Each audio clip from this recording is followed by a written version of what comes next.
السلام عليكم ورحمة الله وبركاته. أهلا وسهلا بيكم حبايبي وأخواتي أحلى متابعين في الدنيا. النهاردة بقى وصفة سهلة وبسيطة، دي كل وصفاتنا سهلة وبسيطة من مطبخنا قناة شيف السعادة. النهاردة بقى عندنا أوردرات بسبوسة، قلت بقى نصورها معاكم عشان حبايبي اللي شغالين أوردرات يستفادوا من الفيديو إن شاء الله. طبعا وصفة البسبوسة أنا عملتها على القناة بسم الله ما شاء الله، وحبايبي جربوها كتير قوي وعملوا بيها أوردرات كمان ومبسوطين بيها قوي. اللينك بقى بالتفصيل ووصفة البسبوسة بالتفصيل أنا هسيبهولك تحت الفيديو. فإحنا النهاردة مش هنخش في تفاصيل طريقة البسبوسة عشان احنا عملناها قبل كده، بس طبعا شوية تكات أنا هكلمك عليها مهمة في البسبوسة عشان تظبط معاكي. أهم حاجة في الدنيا بحالها في البسبوسة نوع السميد اللي انت تجيبيه. ما تجيبيش أبدا سميد تيجي تحطي ايدك فيه يطلع دي على ايدك، دي هيطلع بسبوسة معاكي مش حلوة، مهما عملتي فيها هي مش هتشرب عسلها ومش تبقى كويسة وهتبقى تقيلة وما بتنفش. فمهم قوي ان انت تنقي نوع السميد بتاعك، تكوني معتمدة من عند عطار كويس او محل مستلزمات كويس عشان تلاقي نتيجة كويسة من البسبوسة تشرفك ان شاء الله لو بتخرجي منها اوردرات. خلاص يبقى ايه بقى هي تاني تكة معانا المهمة. تاني حاجة معانا مهمة ان انت تنقي نوع السمنة يكون نوعية كويسة، سواء بتعملي بسمنة بلدي لو انت بتطلعي اوردرات بسمنة بلدي او بسمنة خليط او بسمنة علب. لو استخدمتي سمنة علب نوعية كويسة صدقيني هيطلع معاكي نتيجة ممتازة، لان احنا بنعملها بطريقة بتخلي الحاجة ريحتها وطعمها حلو. خلاص ما نروحش بقى نجيب ارض سمنة ونعمل بيها بسبوسة مش هتطلع لنا نتيجة احنا عايزينها ابدا. ايه الخطوة اللي بعد كده؟ عسل الجلوكوز. حبايبي اللي بيجي يعملوا الوصفة وبيطنشوا عسل الجلوكوز ويقولوا عشان مش موجود عندنا الوصفة مش هتظبط معاكي ومش هتطلع معاكي مظبوطة ابدا. لازم الوصفة تكون مظبوطة وتمشي على كل الخطوات. زي ما احنا شايفين السميد معايا ده 3 كيلو سميد، ده 2 كيلو على بعض وكيلو هفتحه كمان اهو. ده بقى سميد نوعية كويسة زي ما احنا شايفين اللهم بارك، حباية وسط، لا هي حباية خشنة ولا هي حباية ناعمة. وجوز الهند طبعا برضو جوز الهند نفس يعني ايه الحراشة كده، مش خشن قوي ولا ناعم قوي. إيه والفانيليا بقى وكل المقادير انا محضرها معاكم اهيت. وده الخليط السائل معايا اللي هو لبن سمنة سكر كله انا حطاه على بعضه. معايا 600 جرام سمنة، 600 جرام لبن، معايا السميد 3 كيلو والعسل الجلوكوز 400 جرام عسل جلوكوز. خلاص والفانيليا معايا، وانا مستخدمة النهاردة سمنة عادية خالص، مش سمنة بلدي خالص. بس انا في العسل لما بعمله للبسبوسة بحط عليه قطعة كبيرة سمنة بلدي فبتديها كده نكهة وطعم حلو. ومعايا برضو الصواني زي ما اتفقت معاكم، ضروري قوي ان الصواني احط فيها سمنة سايحة واسيبها لحد ما تتجمد فيه. لو في الصيف حطيها في التلاجة شوية تجمد او شغلي على مروحة. دي خطوة مهمة قوي عشان تطلع معايا قعر بسبوسة مظبوط. وده السمك المظبوط للبسبوسة اللي انا محتاجاه، هو ده السمك اللي انا عايزاه لا اكتر ولا اقل. انا طبعا بسوي البسبوسة وبنظري وبخبرتي العمال البسبوسة بعرف الصينية دي محتاجة معايا كمية قد ايه وايه السمك المطلوب ليها. يعني لا بعاير ولا حاجة، انا بفرد في الصواني وبشوف هل السمك ده مظبوط ولا لا. الحتة الصينية اللي بلاقيها حاسة انها تقيلة شوية باخد منها واساوي الصينية التانية بحيث الصينيتين يبقى سمك مظبوط. ومعايا هنا مكسرات، دي عين جمل انا مكسراها وجرشاها، ما تحمرهاش لان هي هتخش تتحمر على وش البسبوسة، لو سخنتيها هتيجي تدخل الفرن هتتحروق. فانتي سيبيها زي ما هي كده يا دوبك كسريها او اجرشيها باي حاجة، المهم تبقى خشنة، ما تفرموهاش في الكبة ناعم ابدا، مش هتبان خالص. وبالعكس كمان هتدي نتيجة عكسية وهتنشف الوش بتاعك.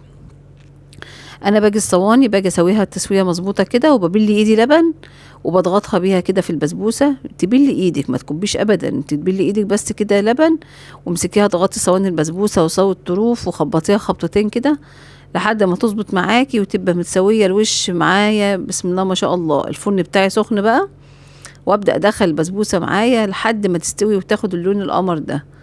وهنا بقى معايا العسل بتاعي انا عملته على النار شايفين العسل عامل ازاي؟ بسم الله ما شاء الله. يعني مجرد ما بحطه على البسبوسة بتتشربه على طول.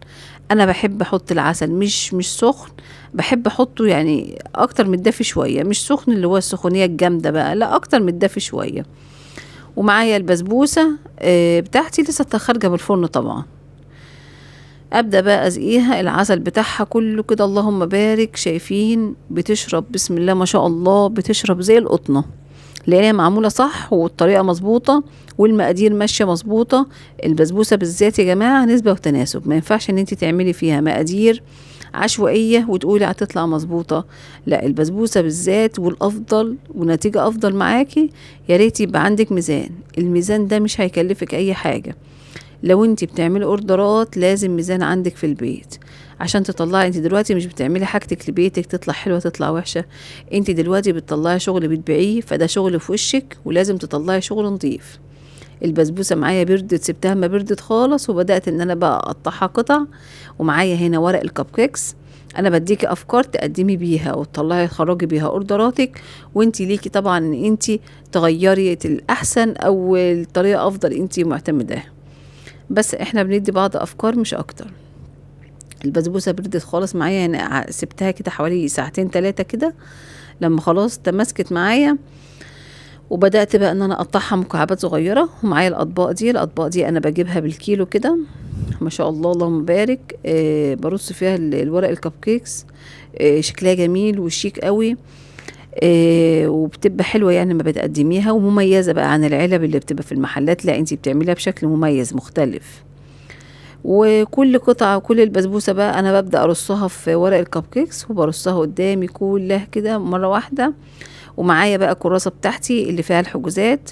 ببدا اشوف كل حد حاجز معايا نص، حاجز كيلو، حاجز كيلو الا ربع، كل حد حاجز ايه. بكتبها عندي مكتوبة عندي في الورقة اللي انا بوزن له طبقه. ببدأ اللي انا اعمل اكتب خط رفيع كده من جنب الطبق عشان ابقى عارفة خلاص ان هو اتحجز والطبق ده بتاعه. وببدأ ان انا اشطب عليه ان هو تم الحجز. فانا كده بنظم الدنيا وبنظم وقتي، ما اجيش وانا بعمل الاقي حد ناقص حد زايد. لا، انا عامله حاجتي مظبوطه وانا عارفه كل كيلو بسبوسه بيطلع معايا قد ايه. طيب الصينيه اللي هي 3 كيلو دي بتطلع معايا قد ايه سميد، بتطلع معايا قد ايه بسبوسه جاهزه. كل ده بيطلع معايا حوالي 9 كيلو. يعني دي ما بين 9 كيلو ل10 كيلو بسبوسه. خلاص، يعني الصينية اللي هي 3 كيلو سميد طلعت معايا حوالي 9 كيلو ل10 كيلو بسبوسة. بس بقى بسبوسة يا جماعة من الآخر يعني حاجة كده وهم. طيب كيلو البسبوسة بتاعي أنا بخرجه بكام؟ كيلو البسبوسة أنا بخرجه بالمكسرات ب70 جنيه.